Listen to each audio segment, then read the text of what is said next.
SIR को लेकर क्या कुछ विवाद हो रहे हैं, क्या कुछ धरने हो रहे हैं, प्रदर्शन हो रहे हैं, और इसी के चलते आज हरीश चौधरी ने साक्ष्य मीडिया के सामने तमाम उन लोगों को लाके रखा जिनके नाम काटे गए हैं। क्या कुछ कहानी है, पहले इस पूरी कहानी को समझते हैं और फिर बाड़मेर की कहानी। सर, ये एसआईआर को लेकर क्या कांग्रेस आरोप लगा रही है, क्या कुछ कहना चाहते हैं? मैं आरोप नहीं लगा रहा हूँ अशोक जी। 3 BLA 2 भारतीय जनता पार्टी के, रोशन खान हरपालिया से, आशुराम हरपालिया से और तीशा उगाराम अल्टी से, वो तीनों व्यक्ति आपके सामने। इन तीनों के गलत दस्तखत कर दस्तावेज से इनके खुद के बूथ में लोगों के नाम कटवाने के लिए अप्लाई करा गया। ये 3 व्यक्ति नहीं है, इस तरह के हजारों ऐसे मतदाता है जिनके नाम हटाने का प्रयास किया जा रहा है। सरकारी कर्मचारियों का उदाहरण मैंने आपके सामने रखा। पत्नी का नाम हटाने के लिए पति की एप्लीकेशन मैंने आपके सामने रखी। अनपढ़ व्यक्ति का दस्तखत कर हटाने का प्रयास आपके सामने रखा। एक के व्यक्ति के 2 अलग अलग तरह से दस्तखत मैंने आपके सामने रखे। ये तमाम दस्तावेज, ये फैक्ट मैंने आप लोगों के सामने रखे। कांग्रेस शुरू से ही कह रही थी कि एसआईआर जो हो रहा है इसमें कहीं ना कहीं कांग्रेस विचारधारा के लोग हैं, जो कांग्रेस समर्थित लोग हैं, उनके नाम काटे जाएंगे, इस प्रकार की आशंका जताई थी। उसके बाद क्या इस प्रकार के जो आंकड़े सामने आ रहे हैं, जो लिस्टें सामने आ रही है, तो ये सिद्ध हो रही है कि जो हमने कहा था वो हो रहा है? नहीं, मैंने हजारों दस्तावेज आपके सामने रखे। ये कांग्रेस भारतीय जनता पार्टी की बात नहीं, ये सबसे पहले भारत के नागरिक का मूल अधिकार का आनंद है, जो संविधान ने उनको एक व्यक्ति एक मत का अधिकार दिया है, उसके ऊपर आक्रमण। हर व्यक्ति के संवैधानिक हक और अधिकार की रक्षा और सुरक्षा करना भारत सरकार का कर्तव्य और दायित्व है।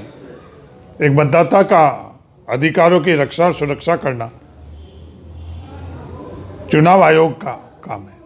क्या वो करेगी नहीं करेगी, वो आने वाले वक्त में इस प्रक्रिया के तहत जो आज के वक्त में कृत्य हो रहे हैं उसको उजागर कर रहे हैं। इस तरह की गलत दस्तावेज गैर कानूनन है। अभी तक एफआईआर क्यों नहीं हुई, ये सवाल है। प्रशासन को, जिला प्रशासन को, जो एसआईआर में प्रक्रिया के अंदर शामिल है, उनको खुद को ही एफआईआर दर्ज करनी चाहिए थी। सर, अगर इस चीज़ों को हम समझें, एसआईआर को लेकर के अभी जो आप जिस मुद्दा उठा रहे हैं, ये आम लोग इसको कैसे समझे कि क्या कुछ नाम एसआईआर के तहत जो बीएलओज थे उन्होंने भरे, उनका फॉर्म भरा, ऑनलाइन जो करना था वो करा, उसके बाद बीएलए का क्या रहता है और बीएलए ने किस तरीके से, क्योंकि अभी मैं एक दस्तावेज देख रहा जिसमें लिखा था हरपालिया और नीचे जिला लिख दिया श्रीगंगानगर, तो ये क्या कुछ है? राजनीतिक दल बीएलए बनाते हैं। एक BLA 1 होता है, उसकी नियुक्ति होती है, वो हर संभाग के अंदर या जिले के अंदर होता है, और BLA 2 हर बूथ पर अधिकृत पंजीकृत राजनीतिक दल बनाता है। BLA 2 के पास अधिकार है कि वो एक दिन में 10 एप्लीकेशन दे सकता है जो उनको लगता है कि ये वैध मतदाता नहीं है, जो यहाँ नहीं रह रहा और किसी दूसरी जगह रह रहा है। नियमों में खुद मतदाता को एप्लीकेशन के साथ एफिडेविट देना पड़ता है कि मैं इस मतदान केंद्र में नहीं रह रहा हूँ, मैं दूसरे मतदान केंद्र के अंदर रह रहा हूँ।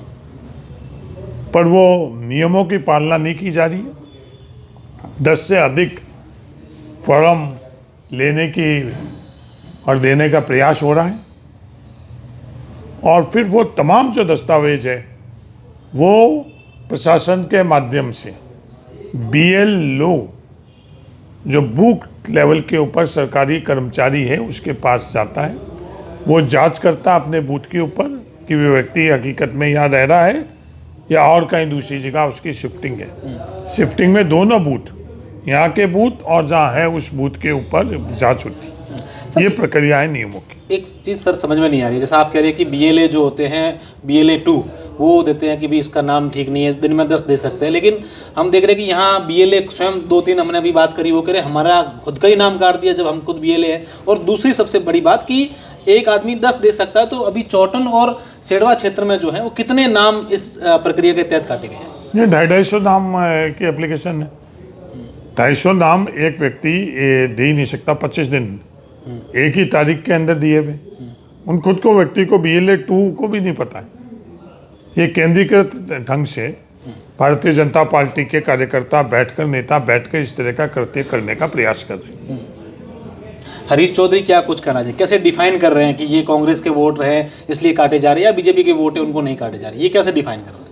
नहीं, हरीश चौधरी नहीं, जो हर बूथ के ऊपर जिन लोगों के नाम कटेंगे वहाँ बूथ के जो लोग हैं वो खुद ये कह रहे हैं कि इसका आधार, इकलौता आधार कांग्रेस से जुड़े हुए इन लोगों के पृष्ठभूमि है, इसलिए ये काटने का प्रयास करे जा रहे हैं। अभी तक काटेंगे नहीं। अपील की आखिरी तारीख जो है वो कल है SIR की। हाँ, उससे पहले इस प्रकार की चीजें आपके सामने, तो अब इसको लेकर क्या कुछ करने वाले, जिला प्रशासन से मिलेंगे आप लोग या क्या कुछ आगे? नहीं, हम लोग चुनाव आयोग में भी हम लोगों ने बात रखी, जिला प्रशासन के सामने भी हम लोग ये बात रख रहे हैं।